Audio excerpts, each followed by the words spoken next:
નમસ્કાર મિત્રો, હું છું આપનો દોસ્ત દુદાભાઈ ચૌહાણ. મિત્રો, ગઈકાલે એટલે કે 1 ફેબ્રુઆરીએ વર્ષ 2026-27નું જે બજેટ છે એ બજેટ શ્રી નિર્મલા સીતારમણ દ્વારા ગઈકાલે રજૂ કરવામાં આવ્યું. ત્યારે આ બજેટની અંદર લાખો ખેડૂત મિત્રોને આશા હતી કે એમને જે પીએમ કિસાન યોજના અંતર્ગત જે 2,000 રૂપિયાનો હપ્તો મળે છે એ હપ્તામાં વધારો થાય એવી એમને આશા હતી. પરંતુ મિત્રો, ગઈકાલે જે બજેટ રજૂ કરવામાં આવ્યું એની અંદર પીએમ કિસાન યોજનાને લઈ અને ક્યાંય પણ ઉલ્લેખ કરવામાં નથી આવ્યો. ટૂંકમાં પીએમ કિસાન યોજનાનો જે 2,000ના હપ્તો છે એમાં વધારો થાય એવું ક્યાંય પણ ત્યાં જણાવવામાં નથી આવ્યું. હા, આ જે ગઈકાલે બજેટ રજૂ કરવામાં આવ્યું એમાં ખેડૂતો, યુવાનો, મહિલાઓ માટે જે છે એ જાહેર કરવામાં આવ્યું છે.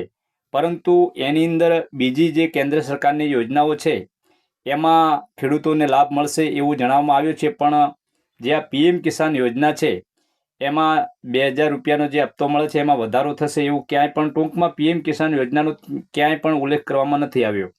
અહીંયા તમે જોઈ શકો છો કે મેં જે શિવરાજસિંહ ચૌહાણ છે એમણે જે બજેટ વિશે જણાવ્યું છે એનું જે પેજ છે પીઆઈબીની વેબસાઇટ પર જઈને મેં ઓપન કર્યું છે.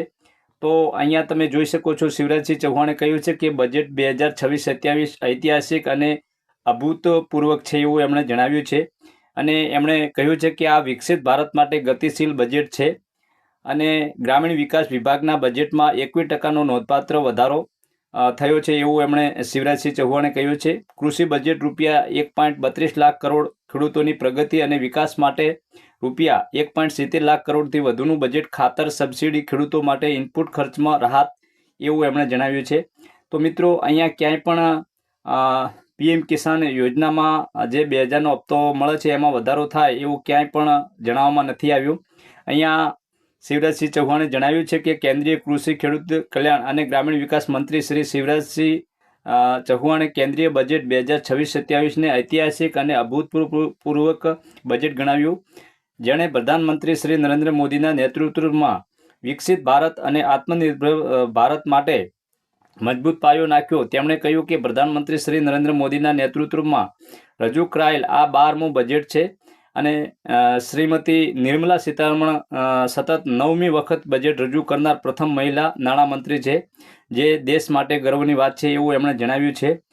અને વધુમાં એમણે જણાવ્યું છે કે આ બજેટ વિકસિત ભારતના સપનાની એક મહાકાવ્ય સિદ્ધિ છે.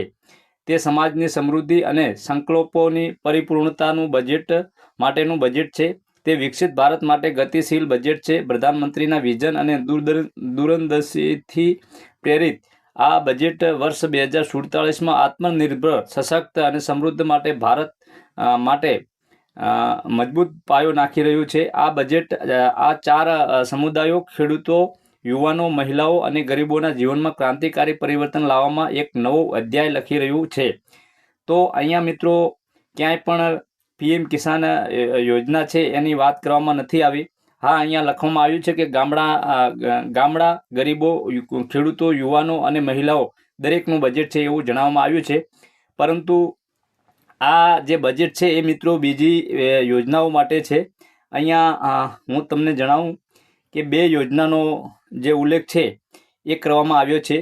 અહીંયા જણાવવામાં આવ્યું છે કે વિકસિત ભારત જી રામજી યોજના માટે રૂપિયા 1.51 લાખ કરોડથી વધુની જોગવાઈ છે, જેમાં રાજ્યના યોગદાનનો પણ સમાવેશ થાય છે.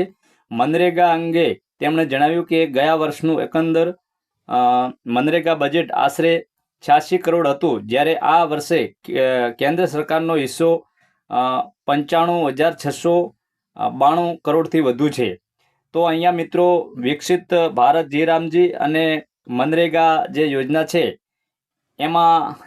એના વિશે વાત કરવામાં આવી છે. પરંતુ પીએમ કિસાન યોજનાને લઈ અને ક્યાંય પણ અહીંયા એનો ઉલ્લેખ કરવામાં નથી આવ્યો.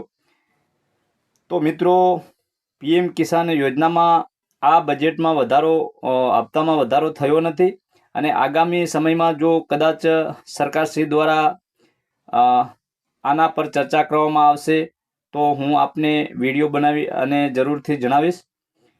તો મિત્રો, હવે ઘણા બધા ખેડૂત મિત્રો પીએમ કિસાન યોજનાના 22મા હપ્તાની પણ રાહ દેખીને બેઠા છે કે આખિર પીએમ કિસાન યોજનાનો 22મો હપ્તો જે છે એ ખેડૂતના ખાતામાં ક્યારે આવશે. તો મિત્રો હવે ટૂંક જ સમયમાં પીએમ કિસાન યોજનાનો જે 2022મો હપ્તો છે એ ખેડૂતોના ખાતામાં જમા થવાનો છે. મારા ખ્યાલ પ્રમાણે 10 ફેબ્રુઆરી સુધી ખેડૂતોના ખાતામાં જમા થઈ શકે છે, કેમ કે પીએમ કિસાન જે સ્ટેટસ છે એની અંદર 22મા હપ્તાનું ઓપ્શન લાગી ગયું છે અને ત્યાં waiting for approval by state એવું જે છે એ લખાયેલું જોવા મળે છે. તો ટૂંક જ સમયમાં પીએમ કિસાન યોજનાનો 22મો હપ્તો મારા ખ્યાલ પ્રમાણે 10 ફેબ્રુઆરી સુધી ખેડૂતોના ખાતામાં આવી શકે છે. તો મિત્રો, આજનો વિડીયો આપને કેવો લાગ્યો? જો વિડીયો પસંદ આવ્યો હોય તો વિડીયોને પ્લીઝ એક લાઇક કરી દેજો.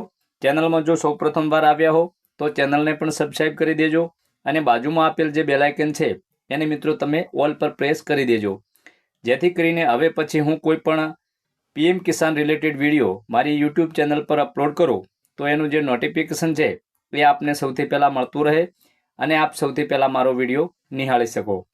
તો મિત્રો, ફરી મળીશું આપણે કોઈ નવા વિષય સાથે. તો ત્યાં સુધી આપના દોસ્ત દુદાભાઈ ચૌહાણને રજા આપશો. નમસ્કાર.